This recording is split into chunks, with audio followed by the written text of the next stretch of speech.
Movie का शुरू एक ऐसी जगह को दिखाते हुए होता है जहां सख्त सर्दी पड़ रही थी और एक जहाज बर्फ के नीचे दबा हुआ था। ये यहाँ तक कैसे पहुंचा, इसका पता लगाने के लिए एक रिसर्च टीम लेजर से बर्फ को काट कर एक होल करती है और उस प्लेन के अंदर जाती है। उसके अंदर जाने में बहुत मुश्किल हो रही होती है। टीम मेंबर को कोई चीज दिखाई देती है जो कि कैप्टन अमेरिका की शील्ड की तरह लग रही होती है, क्योंकि उस पर भी स्टार बना हुआ था और थी भी ब्लू और रेड कलर की। इनको कंफर्म हो जाता है कि ये शील्ड ऑफ कैप्टन अमेरिका ही है। लेकिन ये आई कहाँ से? क्या इस प्लेन में वो भी था? मल्टीपल क्वेश्चन सोच में आते हैं। अब सीन शिफ्ट होता है पास्ट की तरफ, जब हमें एक सिटी दिखाई जाती है। वहाँ जर्मन सोल्जर्स हुआ करते थे। वो अपने लीडर के कहने पर एक एंशिएंट और मिस्टीरियस चीज को ढूंढ रहे होते हैं। जब कोई भी उसको ढूंढ नहीं पाता तो आर्मी लीडर खुद ही एक प्रीस्ट से मिलने जाता है। वहाँ उसको एक फेक कॉस्मिक क्यूब मिलता है, जिसे उठाते हुए वो जान लेता है कि ये तो असली नहीं है। वो प्रीस्ट से पूछता है वो चीज कहाँ है जिसकी मुझे तलाश है। तो प्रीस्ट जब कोई उसे जवाब नहीं देता तो लीडर वो फेक क्यूब तोड़ देता है और उससे दोबारा पूछता है मुझे बताओ वो कहाँ है।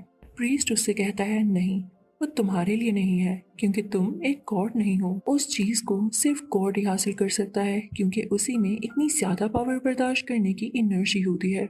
जब प्रीस्ट उसे कुछ नहीं बताता तो वो खुद ही अपनी नजर इधर उधर दौड़ाने लगता है। उसे एक दीवार कुछ अजीब सी लगती है जिसमें एक बटन लगा होता है। वो उसको प्रेस करता है तो उसमें से एक बॉक्स बाहर आता है।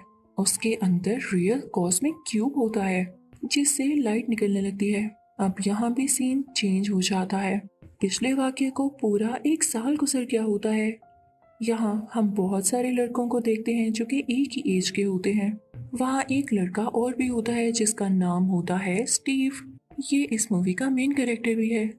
अब स्टीव का ख्वाब ये था कि वो आर्मी में जाए, लेकिन कुछ डिजीजेस की वजह से उसको सिलेक्ट नहीं किया जाता। अब स्टीव एक ऑफिसर से मिलता है जिसका नाम बकी बार्न्स होता है। स्टीव उसे बताता है कि मैं आर्मी में जाना चाहता था, पर कभी ऐसा नहीं हुआ कि मैं सिलेक्ट हो जाऊं। बार बार मुझे रिजेक्ट कर दिया जाता था। तो बार्न्स उसे बताता है कि आज रात मैं तुम्हें एक ऐसी चीज दिखाऊंगा जिसे देखकर तुम खुश हो जाओगे। एक ऐसा फेस्टिवल जिसमें तुम्हें फ्यूचर की हर चीज देखने को मिलती है। अब वो लोग रात को वहां जाते हैं और एंजॉय भी करते हैं। वहीं पर उनको एक मिस्टीरियस आदमी दिखता है, लेकिन वो लोग अपना फन कंटिन्यू रखते हैं। यहाँ एक आर्मी ग्रुप की पिक्चर में खुद को देखते हुए स्टीव बार्न्स से फिर से कहता है क्या कभी मैं आर्मी में जा सकूंगा? मेरे अंदर अपनी कंट्री के लिए लड़ने के लिए बहुत ज्यादा पैशन है और मुझे यकीन है इतना पैशन किसी में भी नहीं। तो बार्न्स उससे कहता है तुम बीमार हो स्टीव। अब इनकी ये बातें वहाँ एक ग्लासेस वाला डॉक्टर भी सुन लेता है। खैर उसी वक्त स्टीव को पता चलता है कि फ्यूचर के लिए आर्मी सिलेक्शन हो रही है। वो फौरन से जाकर फॉर्म जमा कराता है, लेकिन वहाँ पर जो आदमी होता है उसे रिजेक्ट कर देता है कि तुम्हारे फॉर्म से पता चला है कि तुम बार बार रिजेक्ट हुए हो, तो जरूर कोई ना कोई वजह होगी ना। लेकिन तभी वहाँ वो डॉक्टर आते हैं जिन्होंने उनकी बातें सुनी थी। वो डॉक्टर एक साइंटिस्ट भी थे।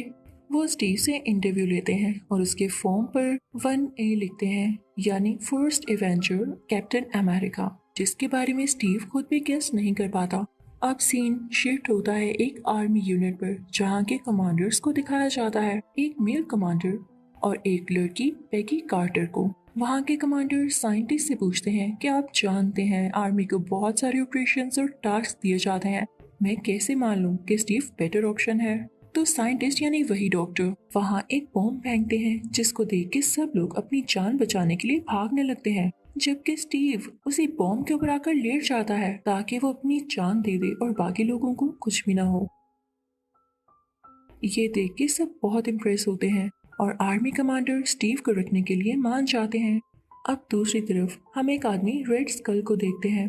वो अपने साइंटिस्ट के साथ मिलकर कॉस्मिक क्यूब की पावर्स को जान रहा होता है और उसको यूज करके ऐसी एनर्जी निकालने की कोशिश करता है जो किसी भी प्लेन को 5-6 दिन तक उड़ा सके, यानी उसके लिए किसी फ्यूल की जरूरत ना पड़े और हर वॉर में भी उन्हें एनर्जी दे सके ताकि वो जीत जाएं। आखिरकार कई दिन की मेहनत के बाद रेड स्कल का साइंटिस्ट वो मशीन बना ही लेता है जो कॉस्मिक क्यूब से एनर्जी लेगा और उनके टैंक्स में ट्रांसफर करेगा। उधर आर्मी यूनिट से पेगी कार्टर स्टीव को उसकी अपनी सिटी लेकर आती है, यानी जहाँ से स्टीव आया था, क्योंकि यहाँ पर ग्लासेस वाले डॉक्टर की एक बहुत ही आला मशीन थी जो कि किसी भी इंसान की ताकत को बढ़ा सकती थी और ये आर्मी पर्पस के लिए ही बनाई गई थी। इस मशीन का क्रिएटर वही मिस्टीरियस आदमी था जिसको हमने फेस्टिवल में देखा था। जब इसमें यूज होने वाला लिक्विड डॉक्टर यानी उसी साइंटिस्ट ने बनाया तो उनका भी नाम इसके क्रिएटर्स में आ गया और इसकी मेंटेनेंस का भी वही ख्याल रखा करते थे। अब इसी मशीन में भेजने के लिए स्टीव को यहाँ पर लाया गया था। अब स्टीव को इस मशीन में भेजा जाता है और उसे ऑन करके उसके मीटर्स को हाई लेवल पर सेट किया जाता है। मशीन हिलने लगती है और उससे बहुत सी लाइट बाहर आने लगती है। अंदर से स्टीव चिल्ला रहा होता है जैसे वो इतनी एनर्जी को बर्दाश्त न कर पा रहा हो, जबकि अभी मशीन सिर्फ और सिर्फ 70% लेवल पर सेट थी। मशीन में से स्पार्क्स निकलने लगते हैं और स्टीव की चीखें और ज्यादा बढ़ जाती हैं। उस मशीन को रोकने का फैसला लिया जाता है, लेकिन स्टीव बोलता है कि नहीं, मेरे में हिम्मत है, मैं इसको बर्दाश्त करूंगा, बल्कि इसको 100% तक बढ़ा दो। अब मशीन का लेवल 100% तक कर दिया जाता है और अब जब मशीन खुलती है तो सब स्टीव को देख के हैरान रह जाते हैं, क्योंकि उसकी बॉडी बनी होती है और वो बहुत कमाल का स्ट्रॉन्ग लग रहा होता है। तभी वहां पर एक स्पाई आता है और डॉक्टर को गोली मार के वो सीरम ले जाता है जिससे स्टीव भी स्ट्रॉन्ग हुआ था, यानी वही फ्लूइड जो उस मशीन में यूज होता है। डॉक्टर काफी जख्मी हो जाते हैं। स्टीव उनके पास आता है और कहता है कि मैं आपको कुछ नहीं होने दूंगा और मैं इस सीरम को भी वापस लाऊंगा। अब स्टीव उस जासूस यानी स्पाई के पीछे भागने लगता है, लेकिन वो स्पाई एक गाड़ी में जा रहा होता है और काफी ज्यादा स्पीड से। स्टीव जो कि अब फाइनली कैप्टन अमेरिका बन चुका था, उसका तेजी से पीछा करने लगता है। वो स्पाई अगर अपनी गाड़ी को डिफरेंट गलियों में से निकाल कर लेकर जा रहा था तो कैप्टन अमेरिका भी कुछ कम नहीं था। कैप्टन अमेरिका भी जंप्स लगाते हुए उसके पीछे जाता है, लेकिन अब वो स्पाई पानी में चला जाता है और अपनी वाटरशिप में वहां से भागने लगता है, लेकिन कैप्टन अमेरिका उसे पकड़ ही लेता है। लेकिन तब तक उसने जहर ले लिया था जिसकी वजह से वो बच नहीं पाता। स्टीव जब वापस जाता है तो उसे पता चलता है कि डॉक्टर की डेथ हो चुकी है और क्योंकि फ्लूइड जाने की वजह से आर्मी और सुपर सोल्जर्स को नहीं बना सकती, तो वो ये फैसला लेते हैं कि स्टीव ही अब कैप्टन अमेरिका होगा और सब सोल्जर्स को लीड करेगा, क्योंकि यही एक था जो कि सब सोल्जर्स से ज्यादा स्ट्रॉन्ग था। अब एक दिन एक मीटिंग में कैप्टन अमेरिका को ये पता चलता है कि उसका दोस्त यानी वही ऑफिसर बकी बार्न्स रेड स्कल के कब्जे में है, क्योंकि उसने रेड स्कल और उसकी टीम के खिलाफ एक कैंपेन चलाई थी जिसमें वो खुद ही बेचारा पकड़ा गया। कैप्टन अमेरिका तैयारियां करने लगता है कि वो अपने दोस्त बकी बार्न्स और उसके साथियों को बचाने जाएगा। जैसे ही वो उस जगह पर एंटर होता है तो वहां पर फायरिंग शुरू हो जाती है, लेकिन जैसे तैसे करके कैप्टन अमेरिका वहां जाने के लिए मैनेज कर ही लेता है। अंदर जाकर देखता है कि बकी बार्न्स एक स्ट्रेचर के साथ बंधा हुआ है। वो काफी घबराया हुआ होता है और शायद होश में भी नहीं होता, लेकिन जैसे ही कैप्टन अमेरिका वहां जाकर उसे आजाद करवाता है यानी उसे फ्री करता है, तो बार्न्स को कैप्टन अमेरिका देख के उसकी जान में जान आती है। कैप्टन अमेरिका उससे कहता है तुम ठीक हो, तो बार्न्स उसकी बॉडी पर हाथ लगाकर कहता है तुम तो स्मार्ट हो गए हो, स्मार्ट यानी स्ट्रॉन्ग वाली वे में। वो दोनों एक दूसरे को देखकर बहुत खुश होते हैं और जैसे ही वहां से निकलने लगते हैं वहां पर ब्लास्टिंग स्टार्ट हो जाती है। सब टाइमर्स चलने लगते हैं और बाहर लोगों में और टैंक्स में भी फायरिंग हो रही होती है। इधर जब कैप्टन अमेरिका और बार्न्स एक ब्रिज पर पहुंचते हैं तो सामने ही रेड स्कल भी होता है। रेड स्कल कैप्टन अमेरिका की तरफ बढ़कर उसे मारने वाला होता है, लेकिन कैप्टन अमेरिका यानी स्टीव अपनी शील्ड आगे कर देता है, जिससे रेड स्कल को बहुत गुस्सा आता है और वो अपना मास्क उतारकर नीचे आग में फेंक देता है, जिससे उसका रेड फेस साफ नजर आने लगता है। इसी के साथ ही रेड स्कल उस ब्रिज को अलग-अलग करता है ताकि कैप्टन अमेरिका और बार्न्स आगे ना आ सकें, और फिर वो अपने साइंटिस्ट को लेकर वहां से भाग जाता है। अब कैप्टन अमेरिका बार्न्स और उसके साथियों को बचाकर वापस आर्मी यूनिट ले आता है, जिसे देखकर कमांडर भी और बाकी सारे लोग भी बहुत खुश होते हैं। कैप्टन अमेरिका को बहुत अप्रिशिएट किया जाता है और इसी खुशी में एक पार्टी भी रखी जाती है, जिस पार्टी में कैप्टन अमेरिका वहाँ के सब सोल्जर्स को बताता है कि जब मैं बार्न्स को बचाने गया तो उस रूम में जहाँ बार्न्स को कैद करके रखा गया था मैंने एक मैप देखा था जिस पर रेड स्कल ने कुछ कंट्रीज के फ्लैग्स बनाए हुए थे, और इसका यही मतलब है कि वो हमारे बाद इन कंट्रीज पर अटैक करेगा, तो हमें इसके लिए ध्यान से रहना होगा और क्यों ना हम उन कंट्रीज को बचाएं। इससे हमारी इज्जत बढ़ेगी और लोग हम पर ट्रस्ट करने लगेंगे।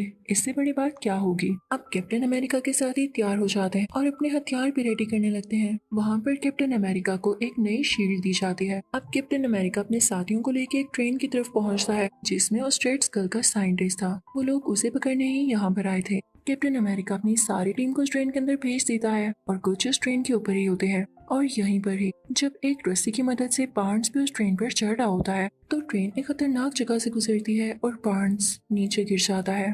अब रेड स्कल का साइंटिस्ट इनके कब्जे में होता है। कमांडर जब उसे क्वेश्चनिंग करने लगता है तो इनको ये पता चलता है कि वाकई रेड स्कल ने उन कंट्रीज पर अटैक करने के लिए बहुत सारी प्लानिंग कर रखी है जिसका डाटा उनकी बेस पर है। तो कैप्टन अमेरिका देर ना करते हुए अपने साथियों से कहता है कि हम वहाँ पर बाइक्स पर जाएंगे और वो जंगलों से होता हुआ सुनसान इलाकों से होता हुआ बाइक्स पर बड़े मजे से उनकी बेस पर जाने लगता है। अब बहुत एफर्ट के बाद कैप्टन अमेरिका और उसके साथी उस बेस तक पहुंच जाते हैं जहाँ पर रेड स्कल को इनके आने की खबर पहले से हो चुकी थी। उसने अपना प्लेन रेडी कर लिया होता है और वहाँ से निकलने वाला होता है, लेकिन कैप्टन अमेरिका उसको ऐसे कैसे जाने दे सकता था। तो वो भी एक गाड़ी लेता है और अपने साथियों के साथ उसका पीछा शुरू कर देता है। उस कार में वो कमांडर और पैगी कार्टर भी होते हैं। कैप्टन अमेरिका इतनी तेज गाड़ी चलाता है कि उस प्लेन तक पहुंच ही जाता है। कैप्टन अमेरिका चुपके से उसके प्लेन के अंदर जाता है और उसे ढूंढने लगता है, लेकिन तभी रेड स्कल पीछे से आकर उस पर वार करता है। उसके हाथ में एक लेजर गन होती है जिससे वो उसे शूट करने लगता है, लेकिन कैप्टन अमेरिका इस चीज को लेकर बहुत अटेंटिव था तो वो अपनी शील्ड से उस लेजर के वार को रोकता रहता है। अभी रेड स्कल आगे आता है और उसे टांगों से पकड़कर नीचे गिराता है। कैप्टन अमेरिका भी ऐसे ही करता है। वो एक दूसरे को कमर और टांगों से पकड़ पकड़ कर गिरा रहे होते हैं। रेड स्कल पे कुछ कम नहीं था और वो भी आगे से बराबर वार कर रहा था। तो कैप्टन अमेरिका उसे उठाकर उसकी मशीनरी पर फेंकता है जिससे जहाज का सारा सिस्टम खराब होने लगता है और वो नीचे की तरफ जाने लगता है। अब रेड स्कल कैप्टन अमेरिका को धकेलते हुए यानी उसे पुश करते हुए रेंगता हुआ कंट्रोलिंग सिस्टम तक जाता है और वहाँ की सेटिंग करके जहाज को फिर से ठीक उड़ाने लगता है और फिर से कैप्टन अमेरिका की तरफ अपनी लेजर गन के साथ आता है और उससे कहता है तुम्हारी हिम्मत कैसे हुई। लेकिन कैप्टन अमेरिका रोल होते हुए अपनी जान बचाता है और फिर से अपनी शील्ड का यूज करते हुए उसके लेजर शॉट्स को रोकता है। लेकिन इसी दौरान वो कॉस्मिक क्यूब भी हिल जाता है और नीचे गिरने वाला होता है कि तभी रेड स्कल उसे उठा लेता है, लेकिन उसमें इतनी ज्यादा एनर्जी थी कि वहाँ पर स्पार्क्स होने लगते हैं जो कि रेड स्कल की बॉडी के अंदर तक जाते हैं। फिर हम देखते हैं कि रेड स्कल इसी के साथ ही गायब हो गया है। शायद वो इसकी एनर्जी को वाकई बर्दाश्त ही नहीं कर सका और कॉस्मिक क्यूब जब प्लेन के नीचे गिरता है तो वहाँ की रोड्स को पिघलाता हुआ प्लेन से नीचे ही गिर जाता है। अब कैप्टन अमेरिका वहाँ के कंट्रोलिंग सिस्टम पर आता है जहाँ पर उसे पता चलता है कि रेड स्कल इसी प्लेन के जरिए ही बाकी कंट्रीज पर अटैक करने वाला था क्योंकि इसमें बॉम्ब्स भी पड़े हुए थे और मिसाइल्स भी थे। कैप्टन अमेरिका सोचता है कि मेरे पास और कोई चारा नहीं रहा, अगर टाइम खत्म हो गया तो प्लेन अपने आप उस जगह पर मिसाइल छोड़ने लगेगा और मैं नहीं चाहता कि मेरी कंट्री तबाह हो जाए। तो वो अपनी जान सेक्रीफाइस करने का डिसीजन लेता है ताकि वो इस पूरे प्लेन को क्रैश कर देगा किसी ऐसी एरिया में जहाँ पर बर्फ ही बर्फ हो और ब्लास्ट हो तो सिर्फ उसी जगह तक हो और किसी पॉपुलेशन को या किसी इंसान को कोई नुकसान न पहुंचे। तो वो साथ ही पैगी कार्टर को कॉल करता है और उसे सब कुछ बताता है कि पैगी मैं अपनी जान कुर्बान कर रहा हूँ। यहाँ पर पैगी काफी उदास हो जाती है, शायद वो उसे पसंद करने लगी थी और ना भी पसंद करती हो, ये सीन था ही इतना इमोशनल। और फाइनली कैप्टन अमेरिका आर्कटिक के उसी इलाके में नई प्लेन क्रैश कर देता है। तभी तो हमने मूवी की स्टार्टिंग में देखा एक रिसर्च टीम को बर्फ के अंदर की प्लेन कैप्टन अमेरिका की शील्ड मिली थी जो कि इसी वाकये यानी सीन से कनेक्टेड थी। तभी हम उस मशीन के क्रिएटर को देखते हैं, उनको पानी में से वो कॉस्मिक क्यूब मिल जाता है तो वो कहते हैं अगर कॉस्मिक क्यूब मिल सकता है तो हमारा कैप्टन अमेरिका क्यों नहीं। जल्द ही वो रिसर्च टीम कैप्टन अमेरिका को भी ढूंढ लेती है, उन्हें होश में लाया जाता क्योंकि अब 70 साल गुजर चुके थे। कैप्टन अमेरिका होश में आने के बाद बिल्कुल ठीक ठाक था क्योंकि उसमें उसी सीरम की पावर्स जो थी। तो उसको जिस रूम में रखा जाता है रूम का सारा सेटअप भी पुराना होता है, इवन उसके पास रेडियो भी बड़ा होता है ताकि कैप्टन अमेरिका को कुछ अजीब कि वो अचानक से फ्यूचर में कैसे आ गया। लेकिन रेडियो पर जिस मैच की कमेंट्री चल रही होती है कैप्टन अमेरिका कहता है इस मैच में तो मैं खुद बैठा हुआ था, तो इसकी कमेंट्री लाइव कैसे चल रही है। वो भाग कर बाहर जाता है, तभी उसे एक आदमी मिलता है और कहता है अरे तुम बाहर आ गए, हमने सोचा था हम तुम्हें आहिस्ता आहिस्ता बताएंगे ताकि तुम घबराओ नहीं। तो चलो तुमने पता लगा ही लिया है तो इसको समझ भी जाना। मुझे अच्छा लगा कि तुम इतने ज्यादा समझदार हो। इसी के साथ इस मूवी का यानी कैप्टन अमेरिका का पार्ट 1 खत्म हो जाता है।